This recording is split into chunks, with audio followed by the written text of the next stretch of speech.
Ils disent que privilégient le fret, et en fait, dans les fêtes. Pour cette campagne, il y a une plateforme nationale qui s'est constituée en 2016, qui regroupe des syndicats, des associations actrices dans les différents domaines couverts par cette campagne. Mais c'est notamment à l'échelle locale que la transition écologique devient plus concrète, avec le déploiement d'initiatives, de nombreuses initiatives. Les citoyens, citoyennes, les structures locales, associatives, syndicales et les collectivités. C'est donc à ce niveau local que la campagne doit être vraiment déployée. C'est ce qu'on va faire ce soir. Mais ce qu'on apporte le plus dans ce rapport, c'est de dire que la transition, c'est pas simplement une transition énergétique. Et c'est pas simplement penser à créer des emplois dans les secteurs auxquels on pense habituellement. Bien entendu, il faut des emplois pour rénover l'habitation et favoriser l'isolation. Et bien entendu, il faut des emplois pour favoriser les énergies renouvelables, etc. Il faut des emplois dans le transport. Mais engager une bifurcation radicale de nos sociétés, ça veut dire aussi des emplois dans la formation initiale, ça va de soi, mais aussi des emplois dans la formation professionnelle pour accompagner les salariés vers ces nouveaux emplois. Ça veut dire aussi engager des moyens et des emplois dans la recherche publique pour engager et pour appuyer cette transition. Ça veut dire aussi des emplois dans l'animation sociale au sens large, c'est-à-dire des emplois, et ça se fait dans des municipalités aujourd'hui, des emplois qui permettent de soutenir des projets locaux, des collectifs d'habitants qui, sur des jardins partagés, sur l'écologie urbaine, sur des coopératives énergétiques, etc., ont des projets et ont besoin aussi de professionnels qui ont des compétences, soit d'animation, de groupe, mais aussi des compétences parfois juridiques, financières, etc., pour soutenir ces projets et l'ensemble de ces alternatives qui peuvent exister à la base. Donc on a besoin de ces emplois. Et puis, engager une transition vers une société bas carbone, c'est aussi développer tous ces emplois qui nous permettraient d'améliorer notre vie quotidienne. C'est des emplois liés à la culture, liés aux arts, c'est des emplois bas carbone, bien sûr des emplois sur la santé, etc. Alors ça, on n'a pas forcément développé en tant que tel dans le rapport, c'est pas dans les 1 million, mais on envoie aussi ce signal ensemble de dire que engager la transition, c'est aussi repenser nos modèles de production et développer des emplois avant tout nécessaires à la... en tout cas qui répondent aux besoins sociaux et environnementaux. Troisième aspect qui me semble très important et qui est peut-être une plus-value de ce qu'on est en train d'engager, c'est une réflexion. Pour l'instant, on n'a pas tout dans le rapport, mais c'est une réflexion qu'on pose sur l'enjeu de la transition en tant que telle pour les salariés.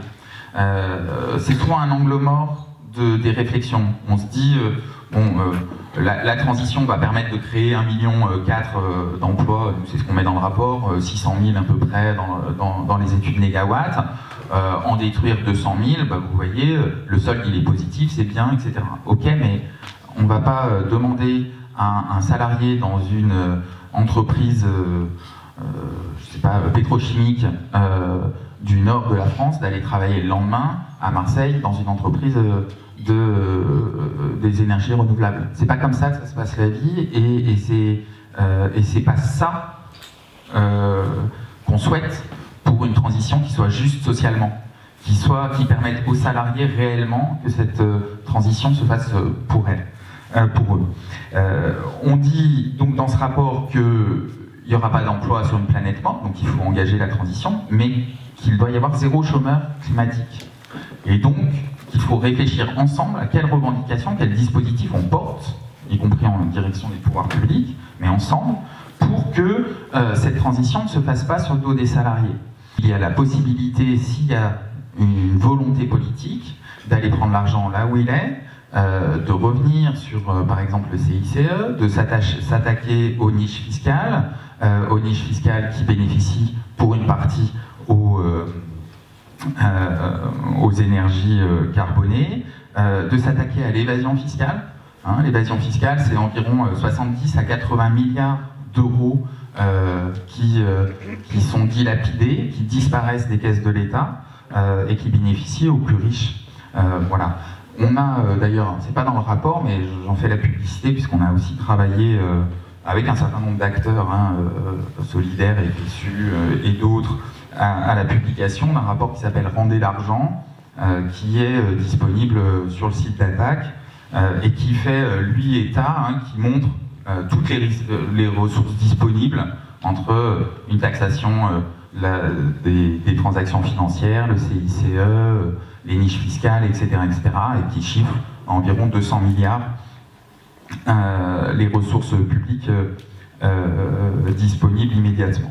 C'est cet horizon de transition énergétique, c'est très important pour organiser justement toutes ces conversions et ces formations à mettre en place.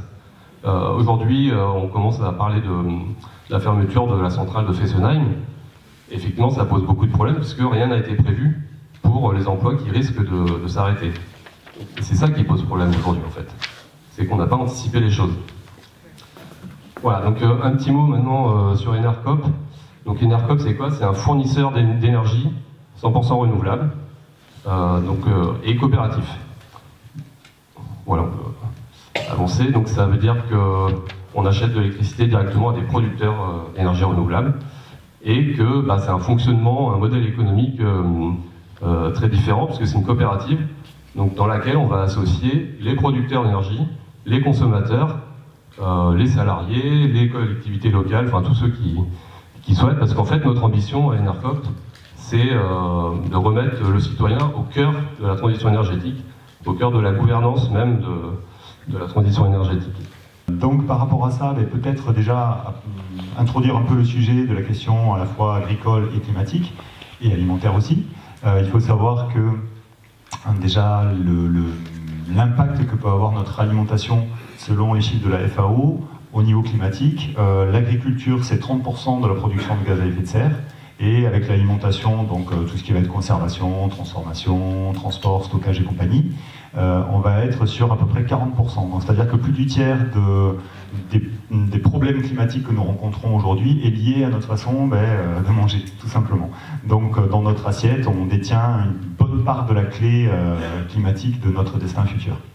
Ensuite, par rapport à la question plutôt de l'emploi, si on vient sur une échelle nationale, selon les chiffres des amis de la Confédération paysanne, que j'ai la chance d'avoir sous les yeux ce soir, un peu par hasard, en 2010, 970 000 personnes, c'est-à-dire pratiquement 1 million de personnes, travaillent dans l'agriculture en tant qu'exploitant agricole ou salarié agricole, et de chacun de ces 1 million d'emplois, dépend 5 emplois directs. Donc en fait, si vous voulez, alors les emplois directs, ça va être aussi bien en amont, les producteurs de tracteurs, les producteurs de produits de traitement ou autres, là c'est pas forcément le meilleur d'ailleurs, mais ça peut être aussi bien en agriculture biologique, les producteurs de compost, donc toute la filière amont, et puis toute la filière aval, qui va être la transformation, qui va être la restauration et compagnie.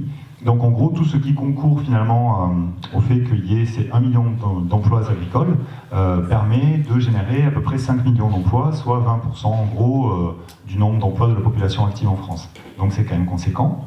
Et ça veut dire que si on modifie notre façon de produire notre alimentation et qu'on retourne, ou plutôt qu'on évolue, parce qu'il n'y a pas vraiment de retour, mais qu'on va vers une agriculture décarbonée, moderne, qui ne sera certainement pas l'agriculture de grand-maman ni grand-papa, qui sera une agriculture d'un type moderne et certainement extrêmement performante sur le plan de la productivité agroécologique que propose un certain nombre de personnes comme Marc Dufumier par exemple, entre autres, eh bien on a la capacité vraiment de pouvoir remettre des bras et du savoir, de l'intelligence, de la compétence en bonne intelligence avec l'écosystème, plutôt que systématiquement de la mécanisation et du pétrole et du gaz naturel.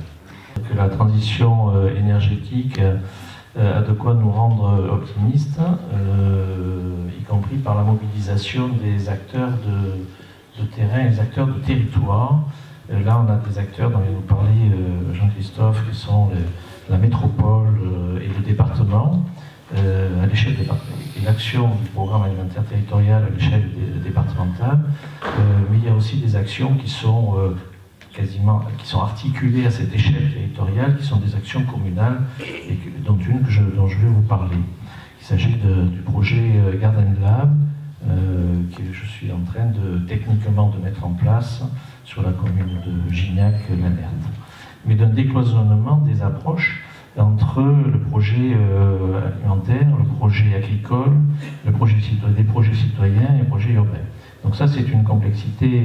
On a l'habitude de travailler de façon très cloisonnée, et là, grâce à l'action du maire Christian Mirati de Gignac, un maire très volontaire et très enthousiaste sur ces questions à la fois agricoles et alimentaires, il a enclenché une démarche assez complète finalement, qui pourrait faire l'objet sans aucun doute d'expertise, en tout cas qui pourrait être explorée sous l'angle des différents aspects que l'on vient de traiter. C'est déjà des actions très très fortes. 37 hectares, vous le voyez sur l'image, au cœur de la ville, qui était urbanisable, 1000 logements, plus de 1000 logements prévus. La commune a dit, le maire a dit, les études étaient faites, etc. Il a dit non, mais finalement non. On revient en arrière, cette zone urbanisable, on la remet en agricole. Elle est encore agricole, on la remet en agricole. C'est exceptionnel, il faut quand même se le dire, il faut le savoir, pour ceux qui ne... Voilà. Donc c'est colossal. Politiquement, c'est pas si simple que ça, évidemment. Bon. Au cœur de ce territoire-là, donc un point rouge que vous voyez, c'est une ferme sur laquelle il y a un projet. Il y a un projet en cours. On peut passer peut-être. Alors 4 axes de dispositif qui est en train de se mettre en place. Un axe qui concerne l'intervention foncière très concrète. La commune achète, vient d'acheter à la fois la ferme, 2 hectares autour, et est en train de mettre en place une politique foncière forte, y compris avec Terre de Liens qui devrait s'engager, on l'espère, prochainement. Mais évidemment avec toutes les institutions, tous les acteurs du territoire. Donc là, on est sur l'intervention foncière, mais aussi donc l'installation d'agriculteurs orientés bio et plus acheter des terrains. C'est pas si simple que ça pour une commune. Mais ça va chercher à la fois la transformation de la façon de travailler la nourriture et les repas des élèves, puisqu'il y a quand même 1000 gosses qui mangent par jour dans une cantine en régie. Et donc là, il y a un potentiel, évidemment, qui est assez important, et la volonté de la commune est de transformer vers du bio et vers du circuit court les contrats passés qui étaient dans de la nourriture conventionnelle. Alors bon, moi je ne suis pas en train de décliner les aspects environnementaux, nutritifs, etc. Mais en fait, si on en fait après l'analyse en termes d'emploi, en termes de santé, en termes d'éducation, en termes d'initiation, ou en termes de recyclage aussi, évidemment. Du coup, là, on peut avoir des éléments intéressants qui peuvent se traduire chaque fois par des emplois nouveaux ou peut-être différents. Donc la mine a fermé en 2003 et donc en tant que syndicaliste, avec des architectes et des citoyens, on a décidé qu'il fallait créer des emplois pour la transition énergétique. La précarité énergétique peut se définir comme la difficulté, voire l'incapacité à pouvoir chauffer correctement son logement, et ceci à un coût acceptable. Sous cette définition relativement simple se cachent des réalités très différentes liées à des causes multiples. Faut savoir que en fait, la précarité énergétique constitue une forme de double peine, c'est-à-dire qu'il y a 20% des ménages les plus pauvres qui consacrent à l'énergie une part du budget 2,5 fois plus élevée que les 20% les plus riches. Ceci à cause de l'état des logements, de la performance thermique des logements, généralement exécrables, des équipements de chauffage et de production d'eau chaude sanitaire souvent vétustes, Et surtout, cette précarité énergétique, elle se trouve surtout dans des logements du parc privé. Donc ça implique des impayés d'énergie en constante augmentation. Ça a des conséquences financières, donc des difficultés de paiement des factures, que ce soit sur... donc du coup on prend du budget pour se nourrir, qui devrait être pour se nourrir, pour se chauffer, ou alors on ne se chauffe pas. Donc un logement mal chauffé qui sera humide, mal aéré, et tout ça, ça amène des insalubrités et des maladies. Et les actions qui sont menées, il y a eu des visites dans les appartements, des expertises, des études, des diagnostics de territoire, des accompagnements méthodologiques d'aide à la définition et la mise en œuvre de politiques de lutte contre la précarité énergétique et animation du réseau. Des actions de terrain, des visites à domicile socio-énergétiques, c'est-à-dire qu'on allait chez les gens pour les aider à voir qu'est-ce que c'est qui n'allait pas dans leur logement, pourquoi ils n'avaient pas par exemple de compteur jour-nuit pour le chauffe-eau. Je suis obsédé par le solaire, c'est pour ça. Et du coup, il y avait des animations d'ateliers thématiques, des suivis de consommation individuelle. On aidait les gens à suivre leur consommation pour qu'ils soient un peu plus autonomes. Des accompagnements de ménage, des créations de supports pédagogiques, donc des guides pratiques. La plateforme Emploi Climat 13 s'est créée début février, il n'y a pas longtemps. Elle réunit des structures qui sont la déclinaison locale de la plateforme nationale, mais aussi d'autres structures locales diverses, et puis des citoyens et citoyennes engagés. En fait, ce qui nous réunit, c'est la conviction que les actions pour le climat et pour la transition doivent absolument être articulées avec la justice sociale, c'est-à-dire une lutte pour des emplois de qualité et contre la précarité et les inégalités. Et ce qui fait notre spécificité, c'est la diversité de nos structures, à la fois syndicales, environnementales, sociales et d'éducation populaire. Ainsi, nous sommes complémentaires, nous pouvons conjuguer nos forces et c'est ce qui fait notre richesse. Alors, quels sont nos objectifs et nos actions ? Tout d'abord, nous voulons mettre les questions de justice sociale et justice climatique au cœur du débat public, donc comme ce soir, mais nous souhaitons aussi multiplier les débats sur le contenu et les propositions du rapport, et cela en lien avec les questions locales. Et nous voulons le faire au sein des structures composant la plateforme, mais aussi auprès de publics des différentes villes et villages du département. Également, nous voulons faire des débats qui mettent le projecteur sur des thématiques lors de rencontres spécifiques sur ces thématiques et réunir les acteurs locaux et les divers publics. C'est par exemple le débat sur l'énergie, donc passer plus de temps sur l'énergie ou le transport ou les bâtiments, la précarité énergétique, l'agriculture et l'alimentation. On voit bien que ça mériterait chacun plus de temps et des débats spécifiques, mais en ayant toujours le souci d'articuler emploi et climat. Ensuite, en parallèle, nous devons approfondir notre connaissance des enjeux locaux. Et pour cela, nous allons travailler avec des personnes ressources locales, comme des universitaires, des chercheurs, des syndicalistes, des élus, des anciens élus, des agents territoriaux, des professionnels des secteurs concernés, etc. Et il nous faudra également mieux connaître les dispositifs juridiques, par exemple la loi sur la transition énergétique et ses incidences sur les transitions professionnelles, sur l'anticipation des reconversions, également mieux connaître les dispositifs territoriaux comme par exemple le schéma régional climat, air, énergie de PACA, et puis aussi tous les travaux et rapports comme celui du CESER, un Conseil économique, social et environnemental de la région, ou du Conseil régional, l'agenda positif, ou du GREC, le groupement régional d'experts sur le climat en PACA, etc. Il faut qu'on connaisse tout ça, qu'on se forme là-dessus.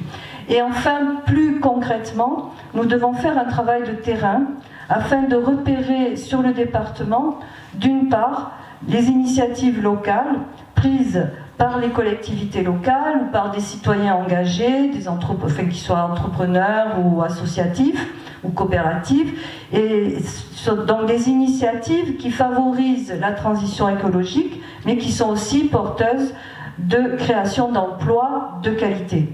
Et d'autre part, repérer aussi les entreprises et les secteurs qui, du fait de la transition écologique, vont voir leur production baisser ou se transformer, vont perdre des emplois ou même disparaître. Et dans ces secteurs menacés, comment résoudre l'opposition entre protection du climat et perte d'emplois? Comment concilier les intérêts des différentes parties prenantes? Protection des emplois, c'est une juste revendication des salariés, mais aussi protection du climat mise en avant par les associations écologistes, protection de la santé, revendiquée par les riverains. Je pense bien sûr localement à E.ON Uniper à Gardanne ou Total à la Med et puis d'autres projets qui posent tous ces problèmes-là. Et comment conjuguer à la fois ces créations d'emplois, ce qui a été dit tout au long de cette soirée, création d'emplois et disparition d'emplois. Comment arriver à faire la transition entre les deux. Donc ce sont des objectifs ambitieux que nous portons. Et nous sommes convaincus, comme le dit Naomi Klein, je cite, « Si nous conjuguons justice sociale et action pour le climat, les gens se battront pour cet avenir. Et si vous voulez donc nous rejoindre, nous avons besoin de vous tous, que vous soyez représentants d'une structure ou personnes ressources possibles, ou acteurs locaux de la transition, salariés dans des secteurs fragilisés, ou citoyennes ou citoyens désirant s'engager. On a besoin de vous. Et dans ce cas, faites-vous connaître auprès soit de la table emploi-climat qui est là-bas, ou sur les feuilles où vous pouvez inscrire vos coordonnées sur les tables qui sont à l'entrée de la salle. Et je vous remercie.